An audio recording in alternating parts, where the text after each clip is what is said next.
Hi, everybody. I'm Mary Beth Horsington, and I'd like to welcome you on behalf of the Strathmore Speaker Series. Thanks so much for stopping in here tonight for another informative program, the fifth event of our 2022 season. The Onondaga Free Library is partnering with us in this endeavor and providing the technical assistance we need to bring you this program.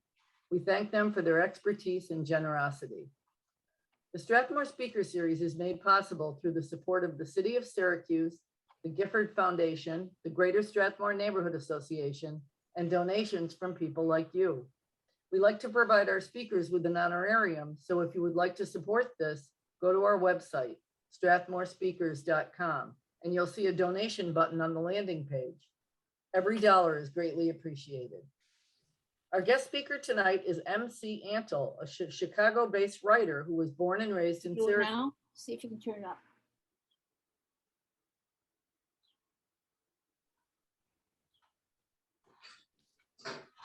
Sorry, Mary Beth, go ahead. Just unmute yourself. Mary Beth, just go ahead and unmute. Go ahead, unmute yourself, and then you can take it from the top.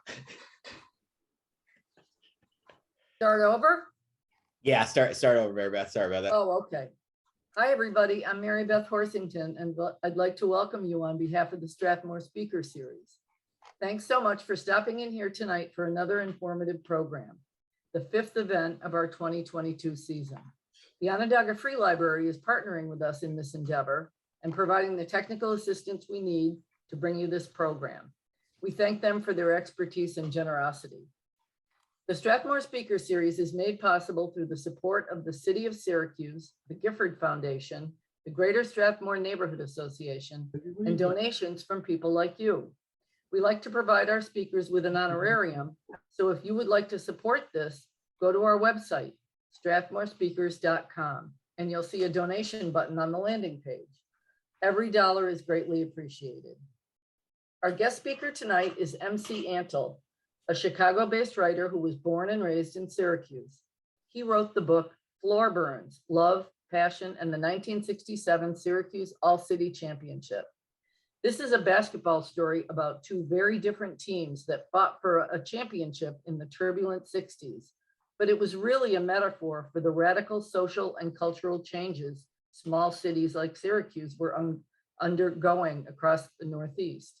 A question and answer session will follow Mr. Antil's presentation, so please be sure to stick with us. And now, please welcome MC Antil. Will it help if you use it? Thanks, Mary Beth. I'm going to say this real quick. I see a few, Matt, Kiki, Pids. There's a few people I see here, so I wanted to say hello, and if I miss anybody, please forgive me. But thank you for joining me. Thank you, Mary Beth, for the wonderful introduction, to Scott for setting us up technically, and certainly for Courtney, who initially invited me. So, but thank you for that. You know, here's the way I think we should do this. I'll talk about for maybe half an hour or so. I think we should probably spend an hour doing this, and then I'll throw it open to questions at any point. But if during the first half hour you do have questions or whatever, please feel free to jump right in and let me know, and we'll take it from there, because I'd like to make this whole thing somewhat an organic experience. Okay. So that said, let me give you a little background as to how this project came about.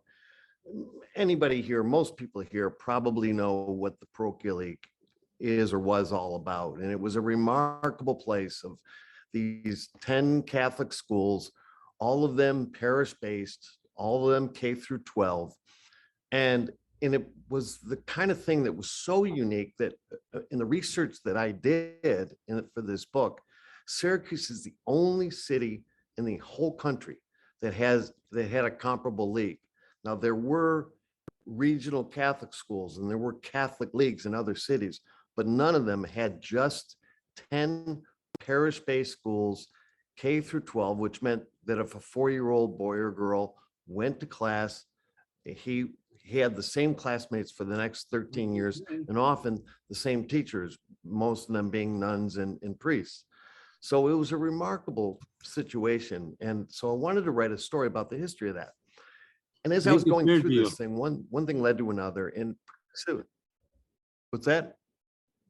Oh, it was very, it sounded very much like the old Bruce Springsteen glory days. A lot of guys talking at the end of the bar about, well, this guy was great and that guy was great. And it was okay, but it wasn't anything compelling. And then one day I was talking to these two brothers, Al and Marshall Nelson. And Al and Marshall were African American, and they had gone to St. John the Evangelist. And they started explaining to me about the first day that they went to Evangelist.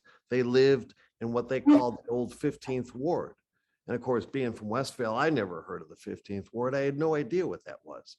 And they said, "Oh my God, the very first day we were breaking the color line. We were the first." We're the first black, and Al, the older of the two, was actually a junior. His little brother was in 8th grade, but they were the first two ball players to go play in the Parochial League.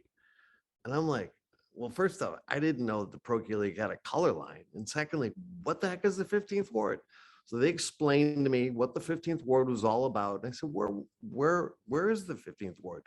They said, it doesn't exist anymore. And I said, where is it? He goes, well, it's where 81 is. It's where Upstate is. It's where the public safety building is. It's where the Everson is. And they said, that was our neighborhood. And I'm like, wow, when did that happen? And they said, well, it sort of started with urban renewal, but then they built 81 all the way through, and one thing led to another. And I'm going, well, this is a much more compelling story than just the history of the Parochial League and a bunch of, older aging white guys sitting at the end of the bar talking about the glory days. And so I started doing a little research, and they started explaining to me about this one priest named Charlie Brady, who sort of converted both of these kids to Catholicism. And all of a sudden, this whole sort of social thing and the religious thing and the city thing, and then the whole interstate highway thing just all sort of started falling in on itself. And the next thing I know, I wasn't writing one book, but as this one priest who's advising me on the Catholic stuff says, you're writing 3 books, really, and I realized he was right. And what I was doing was piecing together all these little shards of information, all these little anecdotal pieces, and trying to fit them into a book. And I guess the first meeting I had with the two teams, because I started using the final all-city game ever played, which was, it's hard for me to explain to you what the All-City Championship was, but it was basically a championship game between the winner of the Parochial League and the winner of the City League.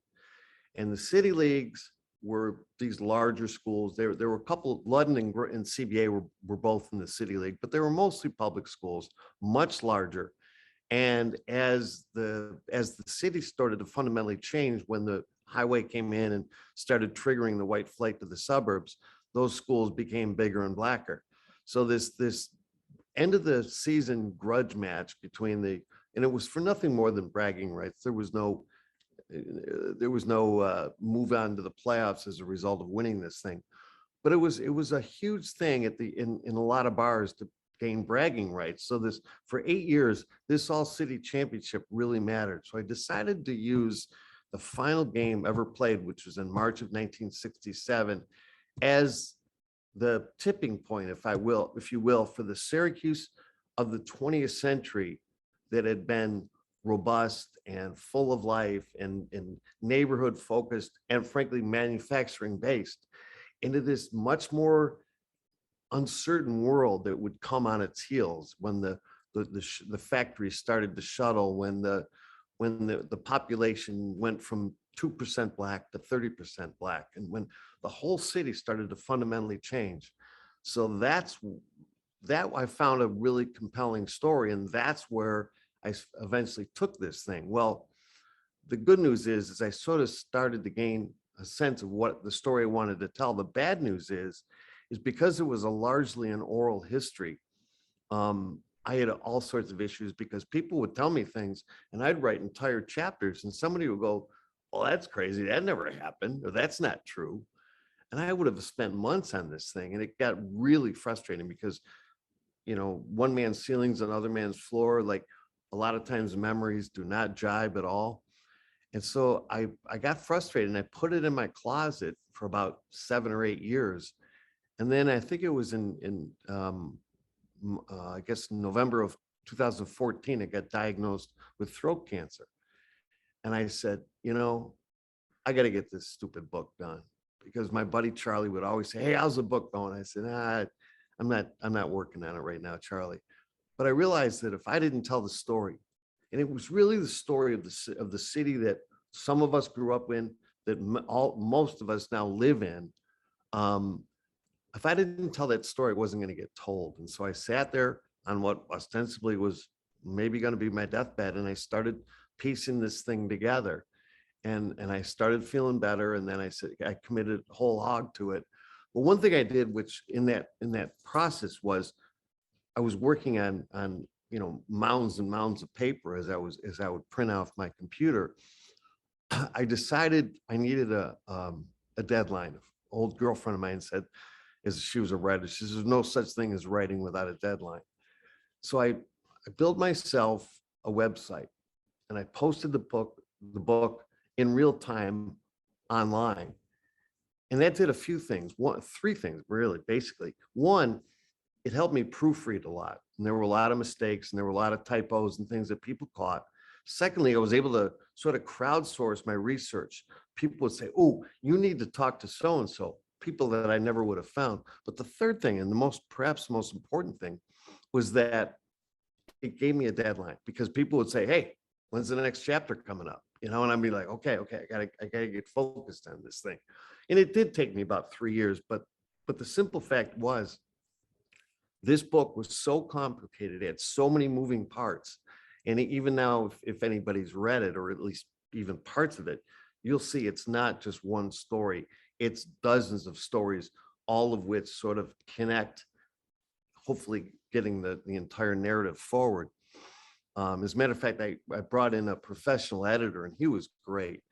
And he sent me, it was funny because I had the book online. He said, well, print it off, have the Staples down in the Lower East Side of Manhattan, have them run it off and deliver me a copy. And so he calls me back. He says, what the hell? He goes, how long is this thing? And I said, I don't know. I just wrote until I was done writing. He goes, I go, how long do you think it is? I don't know how long it is. He goes, I'll tell you how high it is. It's about 3 feet high. And so this book was like 3 feet high. And he goes, I'm guessing it's like 1,700, 1,800 pages. He goes, this isn't a book. He said, this is an encyclopedia. So I said, well, Peter, do me a favor, whittle it down as much as you can. And that's when I decided, well, you know what? It's about a basketball game. Let's split it into 4 books. So we'll make the whole, each book won't have a beginning and the end. Each book be part of a continuum. But I said, that way it'll be 4 books. We could still print it big enough so that people my age can read it. And all of a sudden, things started to fall into place when I decided to do that. And Peter made my narrative, which was frankly, it's way meandering already. It's still meandering, but he cleaned it up so much. He's such a great writer. As a matter of fact, his uncle is Norman Mailer. That's how, and he's every bit as talented as his uncle. He's a terrific writer, and he really made my prose sound and read much better than it is. But so that's sort of how I got to where we got. That's how a book about the parochial league became a book about a basketball game. And as I tell people, because the whole component of the 15th Ward and the displacing of all these families and the triggering of the white flight to the suburbs, and plus the whole, movement from the Catholic, even the Catholic Church fundamentally changed around that time. There was this thing called the Second Vatican Council, and they suddenly, as a Catholic, you could eat meat on Friday. They turned the altar around. They said Mass in English, and even the Mass was sort of suddenly an out-of-body experience for a lot of Catholics who'd grown up in this celestial sort of spiritual vibe created by a Latin Mass, and it was all demystified, and it just felt like everything was changing for people. So as I tell people, I started writing a book about a high school basketball game, and it turns out I wrote a book about a highway, because at the end of the day, the thing that fundamentally changed the Syracuse that was living and breathing and booming at the beginning of my story. The thing that fundamentally changed it at the end of it was the building of 81, because it blew the 15th ward right out of the water. Those people had no place to move. They started looking around. There was no place for them to go. They started living along the highway. They went down south. There was St. Anthony's.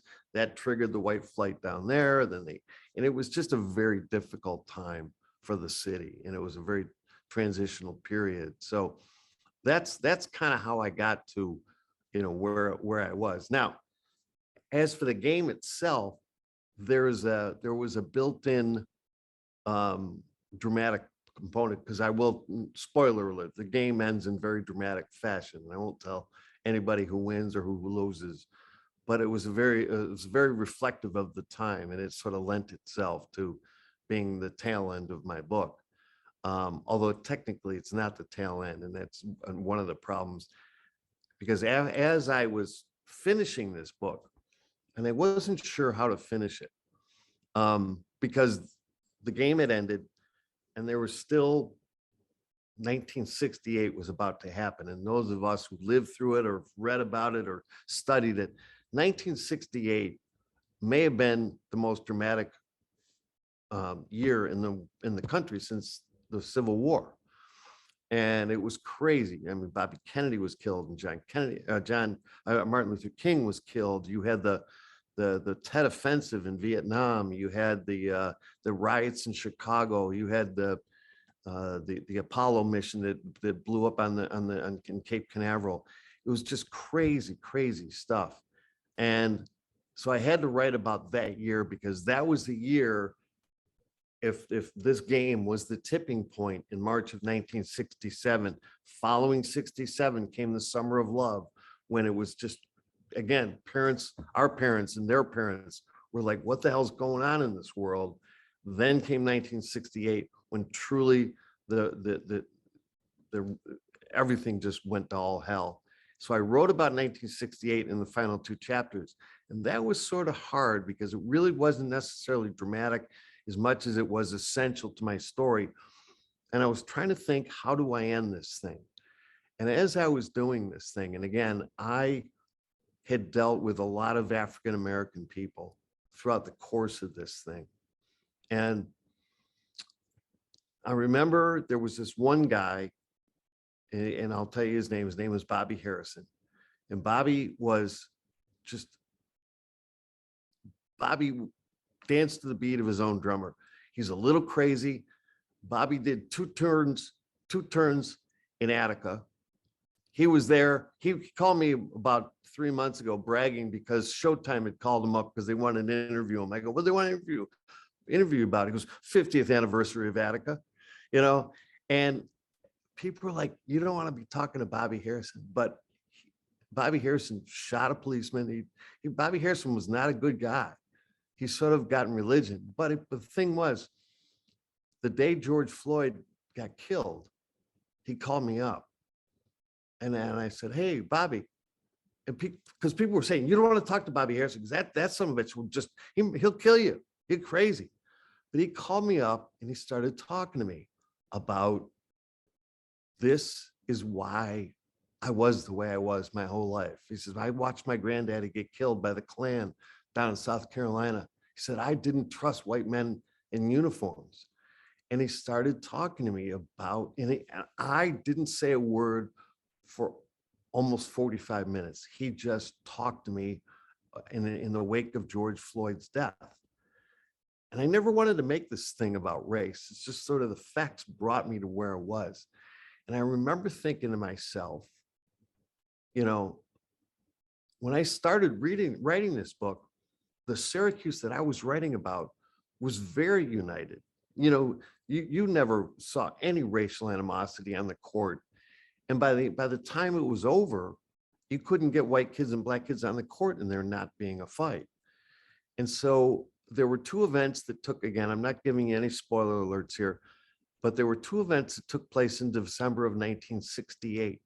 And I found in both of those a sense of hope and promise that this thing could get fixed. And I wasn't trying to be preachy because I just sort of report the facts. But I realized that if you don't think there's a higher being at work here, I put this book away for 8 years. And then it was all of a sudden, there's this little tap on my shoulder. And it was like, you got to finish this thing because now's the time. So I'm telling you, if you do read this book, please read it within the context of the story that I just told you, because that's what motivated me and compelled me to finish it and end it the way that I did. And I'd like to think it's not only half full glass. I'd like to think that the glass is overflowing with hope and promise that we could be a more united, certainly city and maybe country after that. So that was a little sidebar that I was going to take you down. Now I'm monopolizing this conversation. Does anybody have any questions as we go along? Because there's a few other things that I'll like to tell you about, but if anybody has any questions, please let me know. Okay. Let me see here. What do we got here? Oh, I'm just finishing up right now. I mean, the volume, it's a 5-volume set. I'll tell you a little bit about the bonus chapter. The whole 4 volumes is written in the third person, as though this omniscient narrator is telling a story. In the overtime volume, I sort of write it in first person, and I mentioned the fact that there was this one guy. He went to CBA for a few years, then he went to St. Lucy's for a year. His name was Bob Brigard. I'd never heard of Bob Brigard before, but his was, and I did research on him, his was the single most compelling story that I in all my uncovering of all these little anecdotes, these little shards of information, the Bob Brigard story. Bob Brigard, if anybody knows the poem Richard Cory, Bob Brigard was the guy who glittered when he walked. 3 people who mentioned him within the same week mentioned all 3 of them, how handsome he was. They said Bob Brigard just was like stunning. Women were attracted to this guy. He could shoot a basketball like no kid had ever shot it in Syracuse. He had no conscience. He would take a shot wherever he could take it from. And there were a few stories I found about his college experience where, lacking a father figure, he found in his college coach a father figure. And then it all turned for him. And he ended up homeless, and he ended up a drunk, and he ended up living under a bridge, and eventually died of cirrhosis. And it was a story that was so, and again, I'm not giving you any, but it didn't fit in the rest of the story. So I didn't want to include it. And the former state senator, John DeFrancisco, sort of helped me write it. And John had said, I said, John, this priest who's helped me the thing with my book said, it just doesn't fit with the rest of the book. I don't think you should include it. And I said, I think you're right, Charlie. And he said, and DeFrancisco said, are you kidding me? He says, I hated the son of a bitch. And that was the best story in the whole book. You cannot not include that story. So I chose to include it in the 5th story. Now I will tell you that you could almost read the overtime book by itself, and it's a standalone entity, and it's a wonderful story. I'm not so much proud of how I told it. I'm proud that I found it, because people need to know who this guy was. He was probably bipolar. He was probably had all sorts of undiagnosed mental issues.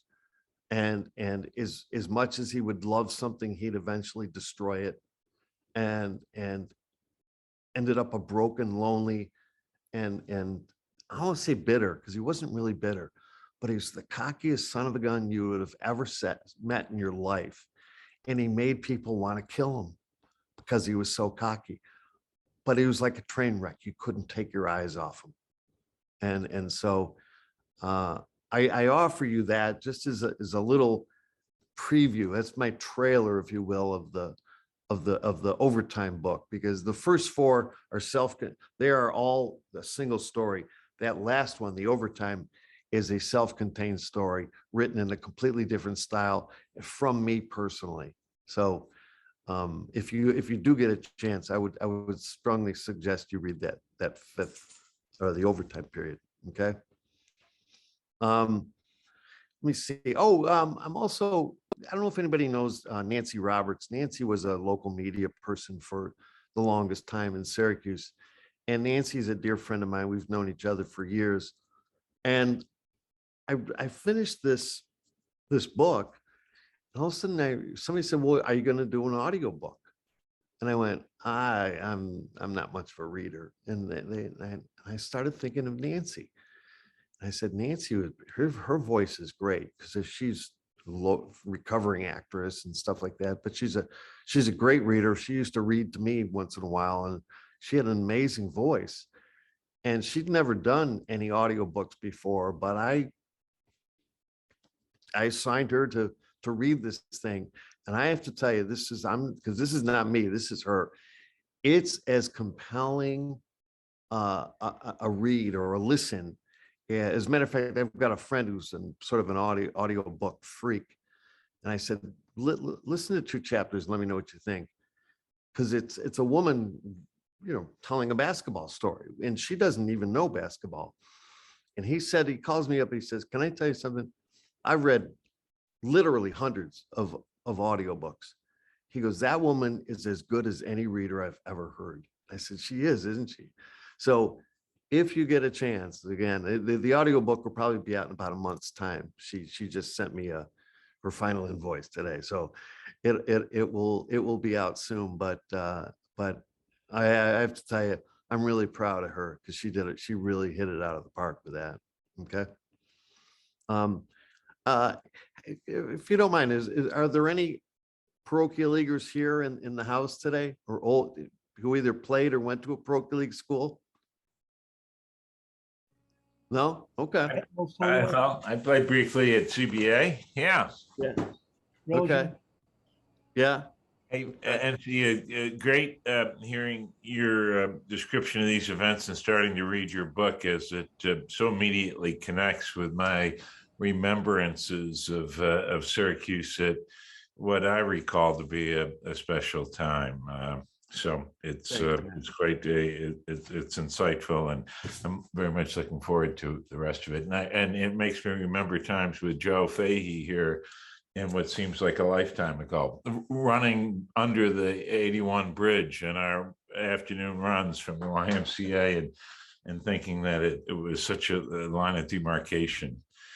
And a heartache and an issue for my dad at the time, who was mayor, as you know, and who thought it had a traumatic impact on our community also. So your study and eloquent description of those times in some ways reminds me of what was my father's passion for the community. Yeah, thanks, Matt. I really appreciate that. As a matter of fact, it's funny, Matt, you went to Nottingham, and there were 2 guys who read my book. One of them is a professor at the University of Tel Aviv, and another guy is the head of the sociology department at the University of Michigan. Both Jewish kids, both from Nottingham, and they were 2 of the biggest supporters of the book, because one of them said, because we were Nottingham, we were a major school, we had big talented teams, and he goes, and St. John the Evangelist used to come out there and kick our ass. They had like 12 boys in their senior class, and we could never ever figure out how they did that.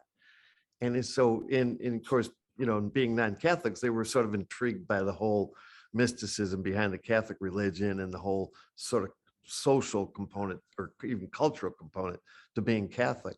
So they were huge fans, and I just, it's interesting sometimes being a little bit removed from the crux of the story gives you a little, I don't know, objective perspective on it, I guess would be the term. But thanks, Matt. I really appreciate that. Oh, And of it's course, Reminded me, for a brief period, I was the director of Onondaga Park in Syracuse, and at the time, we were recruiting a basketball team, and I only had a couple guys show up, and one of them was Howie Tisch, who later became an SU star, but he was, in junior high school.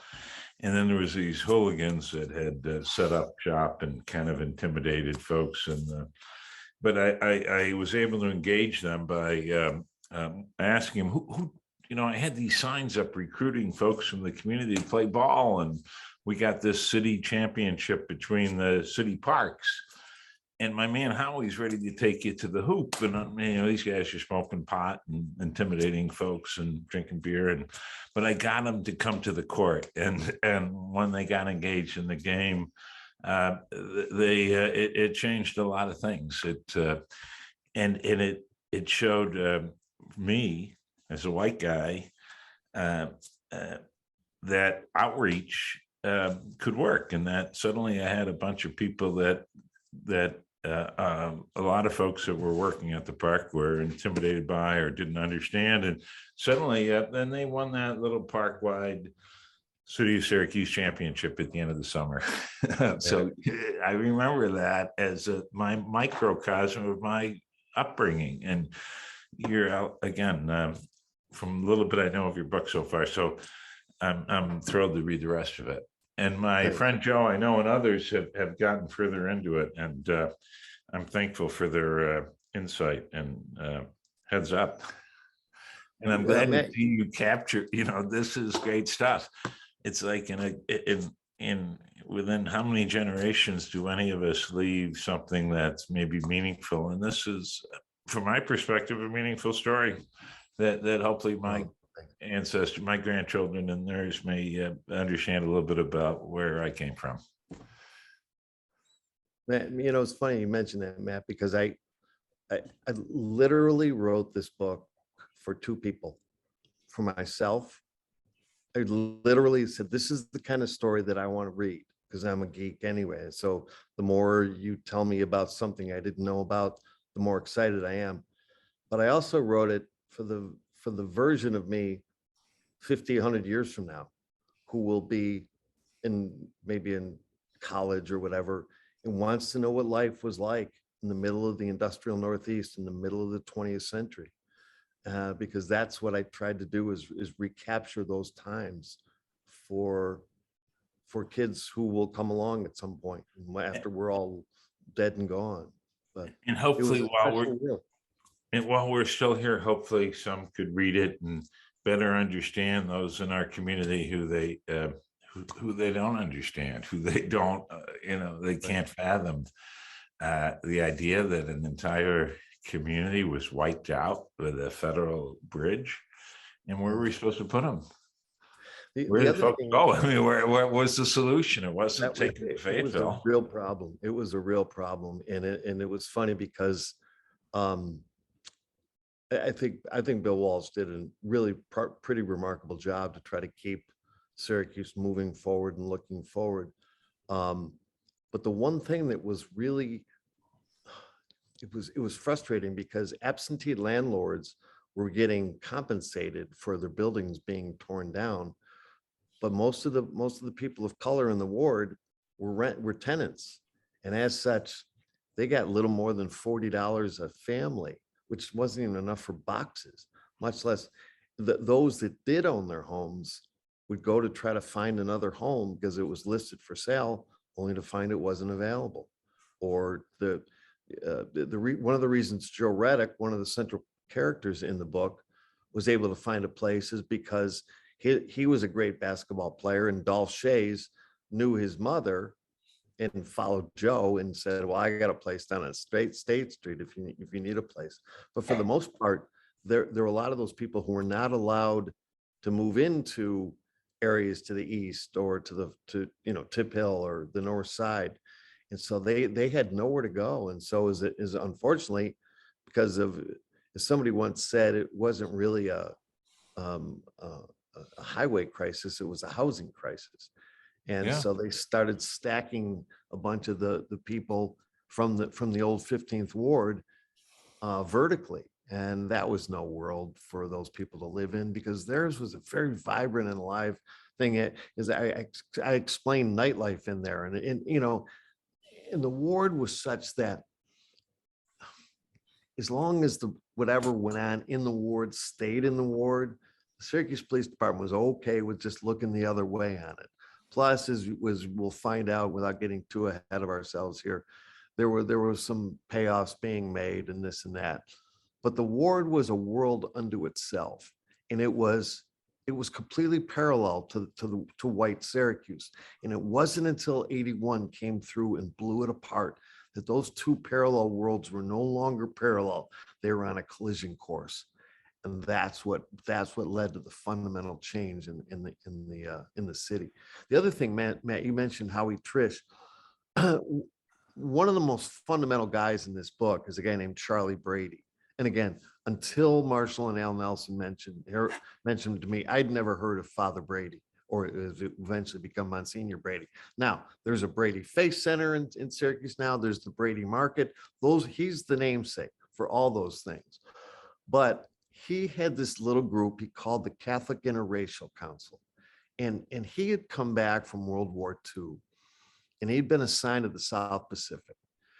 And he went down there and he watched these, among his flock down there were these African-American soldiers and sailors and seamen. And these guys were dying horrific deaths and doing incredible things in defense of people who back home probably would have liked to seen them lynched. And Brady came back. He was from north of Utica, and he came back and he told Bishop Forey, I can't go back to Rosary anymore. I can't. He said, you have to send me into the 15th ward. He goes, why the 15th ward? He goes, we don't have a church in the 15th ward. He says, yeah, but I want them to be my flock. We send people over to Africa to do missionary work. I want to be a missionary to the 15th ward. And so he did. And Brady went to the 15th ward, and he took the word of God out of the pulpit and he brought it out into the streets. And he created this Catholic Catholic Interracial Council, one of the leaders of whom was Howie Trish's father. And I think Howie's sister just died this week, as a matter of fact, I think. And so what this whole, there's this Jimmy Collins, who was about maybe 5 or 6 years ago, voted the best player in the history of Syracuse. Jimmy told me about his relationship with Brady. And Brady was such a cool guy that he converted Joe Reddick and Howie Harlow, two of the stars of the game that I played in. He didn't convert Jimmy Collins, but he asked Jimmy if he wanted to be an altar boy for him. And he said, but Father, I'm not Catholic. You think God worries about whether or not you're Catholic? He says, no, just come on, be an altar boy with me. So Jimmy said, I was an altar boy for a little while in the Catholic Church, even though I was a Baptist. So, but Brady was a really, really cool guy. And beyond, they called him the Saint of Syracuse for a reason. He had a legacy that was monstrous. Matter of fact, Terry Quigley, who just died recently, Terry was the coach of Bishop Ludden.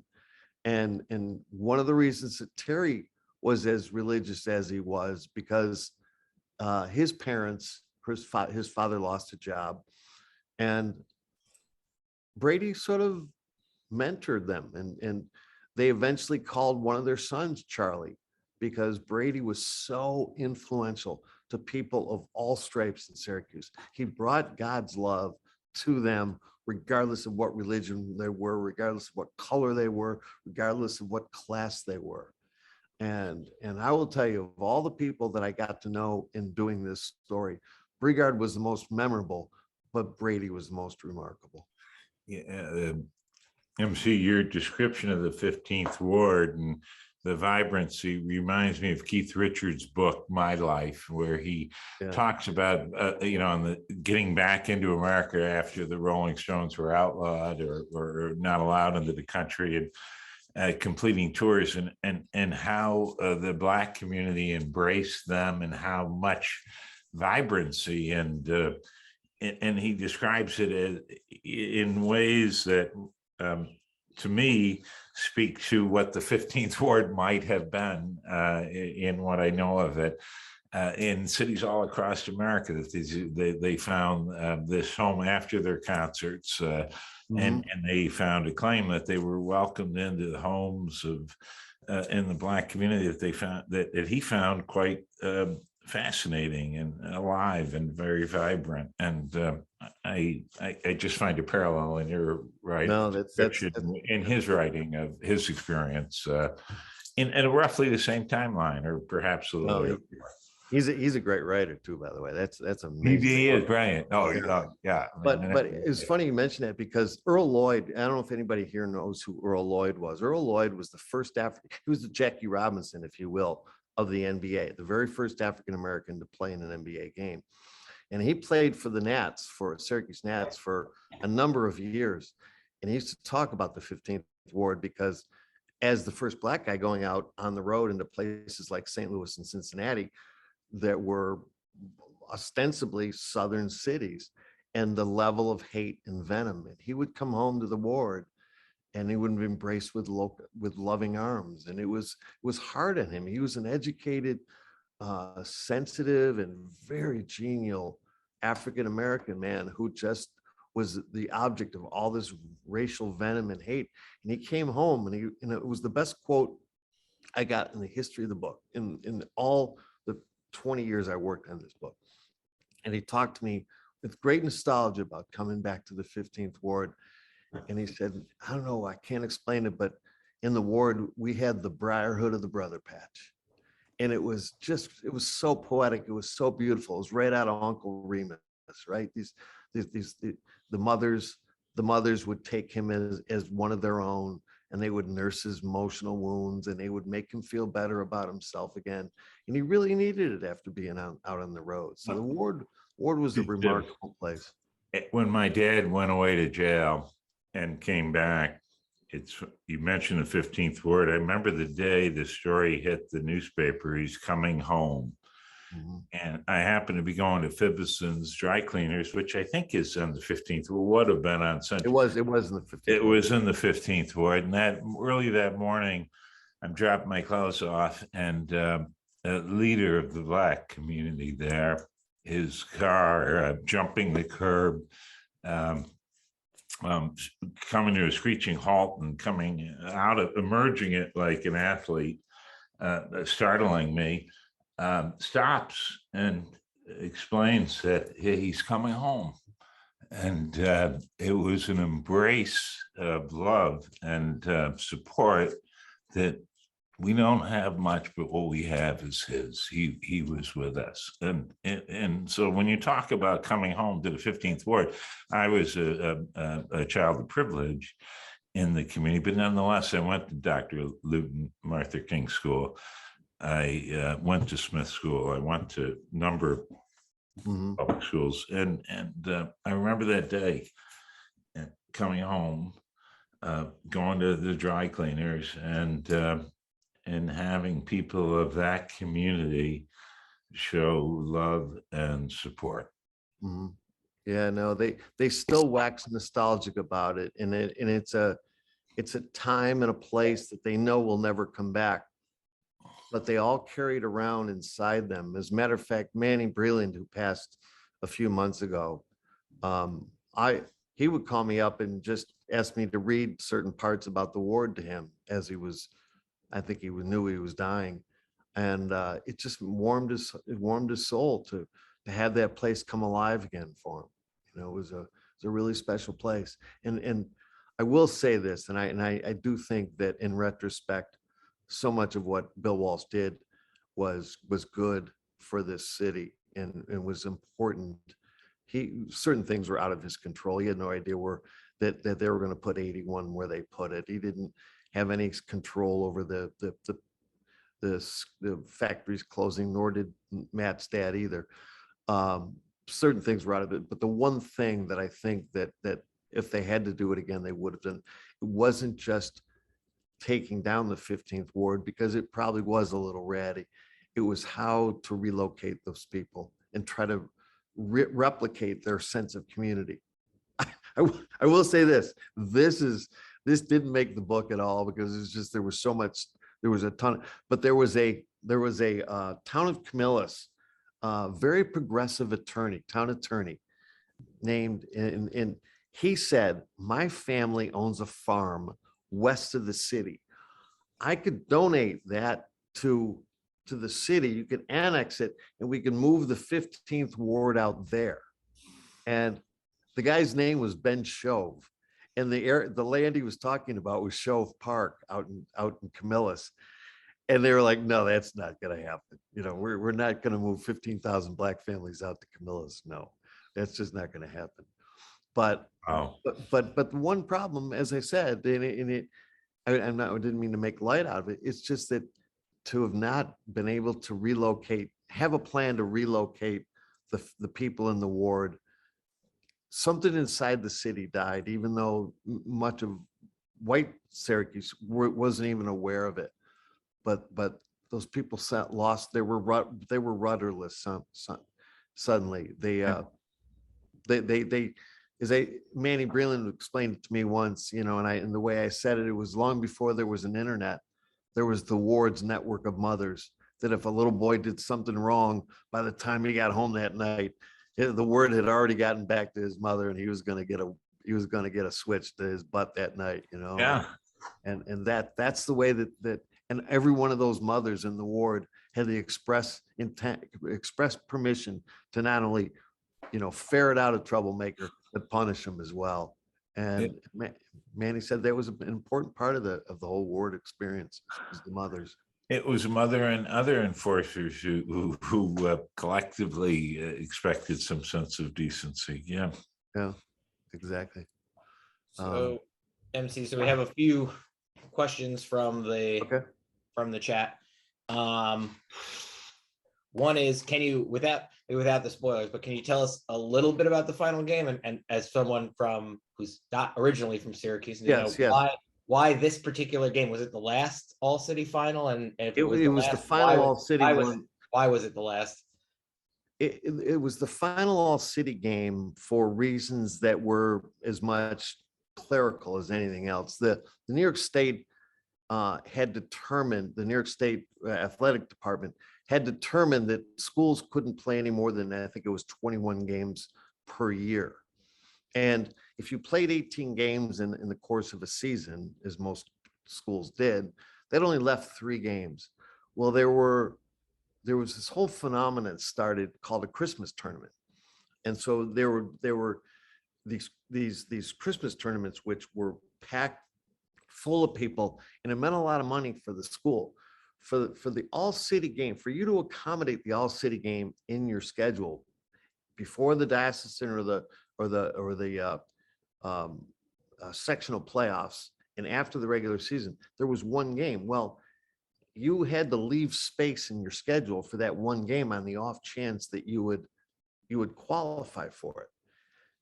Most teams would say, you know what, I'll take the guaranteed money of the Christmas tournament. So pretty soon they didn't have any games left to even qualify for it. So the city, plus the fact that the parochial league was literally dying, because as soon as 81 went up, St. John the Evangelist closed, then St. Vincent's closed, then St. Anthony's closed, and one by one they started falling like 10 little Indians, and it was just a domino thing that just started. That game itself, the last one that I'm writing about, it's Corcoran, and I will tell you that Corcoran has a tough road to go to get there. Sacred Heart has a little easier road. Sacred Heart is undefeated leading up to their final game of the season. So these two teams meet in the final, and it's an incredible game because one team is big and strong, and they literally block out the sun, and the other team is small and fast, and it's speed versus power, and it's a classic basketball matchup. But the thing was, as much as you wanted to say one team would be favored or the other team might be favored, the simple fact is these teams had already scrimmaged each other twice, and they kept score. And at the end of both of those games, they were the point total was exactly the same. So they were as evenly matched as two teams could possibly be, Sacred Heart and Corcoran. So this question kind of is somewhat analogous. So if the ending of the All-City Championship was just a clerical scheduling economic issue, was moving the 15th ward equally an economic decision of where to put 81? Was it just indifference or ignorance? It's a very complicated situation because, as I said, Bill Walsh didn't have anything to do with where it was going down, but Bill Walsh was assigned with urban renewal, and he saw the ward as being like the FDR when they first built. People know the bricks, right? It was called Pioneer Homes back in the day. Those were built as a pilot program, if you will, for clean federal housing. Right. A lot of city houses back then were made of wood. They were rotting. They were rat infested. They were falling down. They weren't maintained because a lot of them had absentee landlords. And as a result, Eleanor Roosevelt came up and actually cut the ribbon on Pioneer Homes because it was a monumental thing. And so here's the other thing. In 1950, there were about 5,000 African Americans living in Syracuse. And by 1960, that number had grown to 14,000. Yet they hadn't fundamentally added any buildings. And by 1960, a third of the buildings on the ward still didn't have running water. So it was a place that was a tinderbox. It was a demolition waiting to happen. So when those things started to come down, there was also another story that I won't want to give you too much, but there was the local numbers king was a guy named Percy Harris. And Percy Harris, his demise, the demise of the 15th ward and the building of 81 are all related, as is the election like title fight between John Kennedy and Richard Nixon. They all come together in Syracuse. They are all based in Syracuse. And I won't tell you much, but it's one of those fascinating things that I was doing my research. And I said, how is it nobody's ever reported this before? That this is, all these things are connected. As a matter of fact, this one priest, Joe, his name is Chuck Fahey, but he's not, different family. He's from the other side of town. He said, you're doing the Lord's work here. I said, what do you mean? He says, well, these stories have been out there, but nobody's pieced it all together before. And I said, well, what's really weird is I get up every morning at like 4 o'clock and I can't wait to get the computer. I said, I don't know what's getting into me. He goes, I do. I go, what's it? He goes, it's the Holy Spirit. I said, I'm sort of a recovering Catholic, but I said, Chuck, from this point forward, that's my story and I'm sticking to it, So, but point is that all these different pieces suddenly started falling together. And those of you who do get yourself through 4 or 5 of these volumes, it's the one thing I think, I'm not real particularly proud of how I wrote it because I don't think I'm a very good writer. But the idea that I found them and more importantly, pieced them all together, that's the thing that I'll take to my grave because it was an incredible sort of stuff. As a matter of fact, somebody from the local paper just said, how did you know about all this stuff? I said, I found it in your paper. You know what I mean? I just went through the archives and there it was, and I pieced it together. And there's a guy who's the head of the Republican Party who got caught with a professional girl in a little place on 7th North Street. And it was the day before John Kennedy was supposed to come to town representing the other party. And it was just like, wow, all bets were off after that point. It's just the whole world was, there's one other time where the whole world was focused on Syracuse. LBJ came to Syracuse the night before. He was going to cut the ribbon on the new Newhouse building on NSU's campus. And the reason he decided to come up was because S.I. Newhouse, who owned the papers in St. Louis and Seattle, in New Orleans, and Cleveland and Syracuse, had agreed that his papers would support him if he came up and cut the ribbon on the new Newhouse Communications School. So he came up, but the night before, there was an incident in what was called the Gulf of Tonkin. And the ship was supposedly fired on by the North Vietnamese. And Johnson was dead tired of this stupid little border skirmish.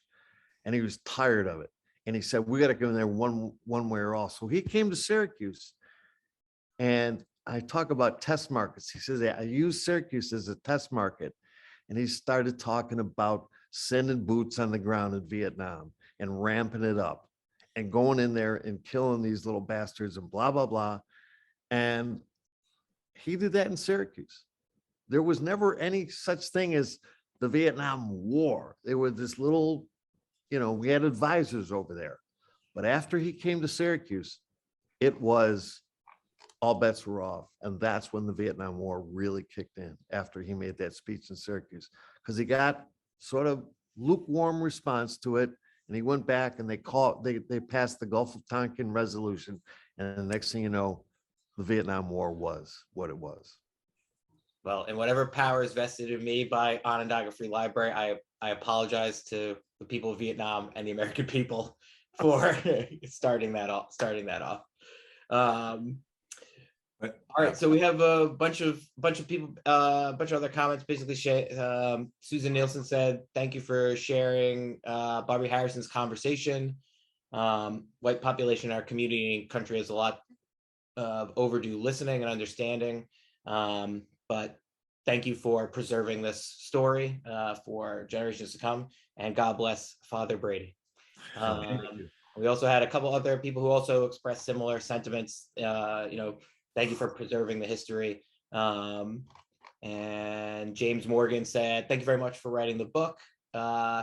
He says that he played with Frank Broadwater and Jerry Dunham in the 64 to 65 team. And great book, and thank you again.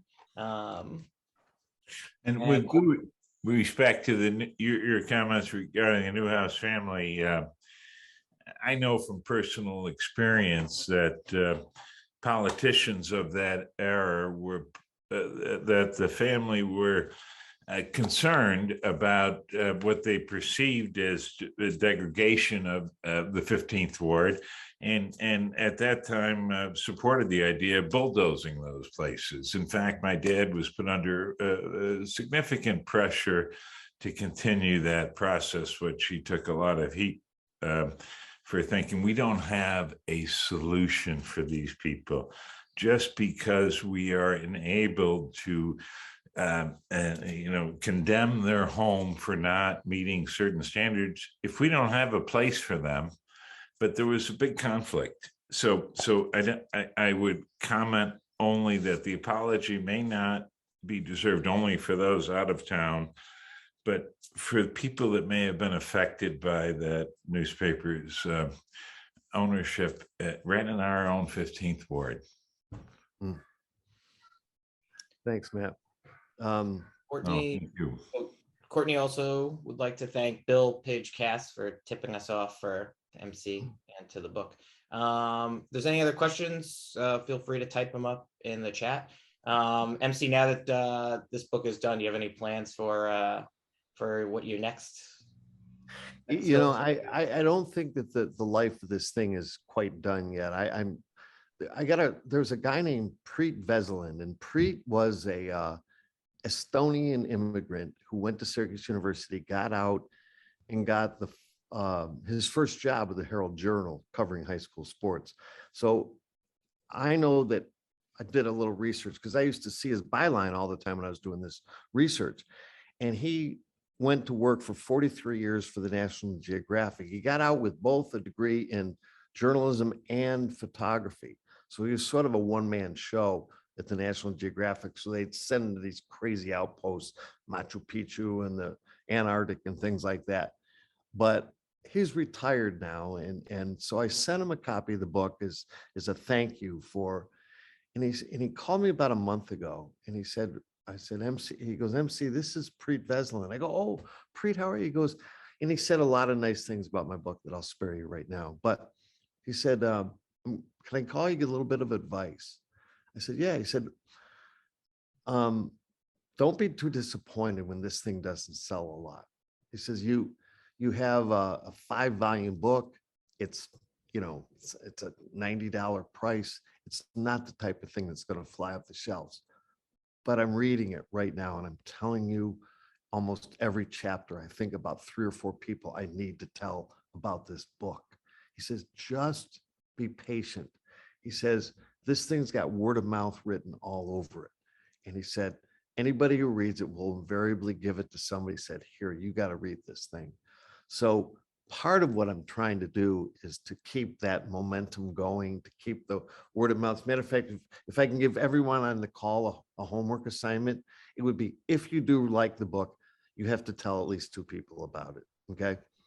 And then the other thing is too, is I do think that this thing may have a mini series sort of quality to it.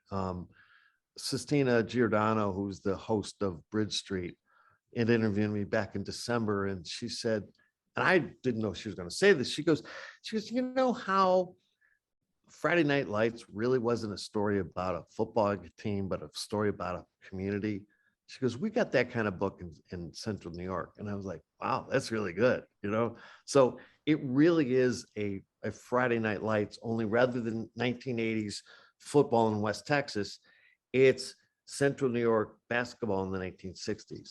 And so I do think that there may be an afterlife. So I'm looking for an agent. I'm going to go out, try to find what I can. I'm going to let this thing run its course before it's done. Awesome. It's All right. brilliant. Well, if there are no other questions, thank you very much, MC. I'm going to Thank turn you. it back over to Mary Beth, who is going to tell us about our next speaker that's coming up just in a week's time. So take it away, Mary Beth. Thank you, everybody. Thank you, MC, for joining us tonight and sharing your experience. And it sounds like this book really was an experience for you too. Thank you for everyone who joined us tonight, and we hope you'll join us again next week. We've added a speaker this month to address an extremely relevant topic, the war for Ukraine. Russia expert Brian Taylor from Syracuse University will be our speaker next Thursday, May 19th at 7 p.m. Taylor is a professor and chair of the political science department at Syracuse University's Maxwell School. He's an expert in Russia and the post-Soviet region, and is the author of a book about Putin and how he has shaped Russia for the past 2 decades. You can find updates on our series at our website, strathmorespeakers.com. And thank you all for joining us tonight. We hope to see you again next week. Thank you all. Bye. Bye-bye.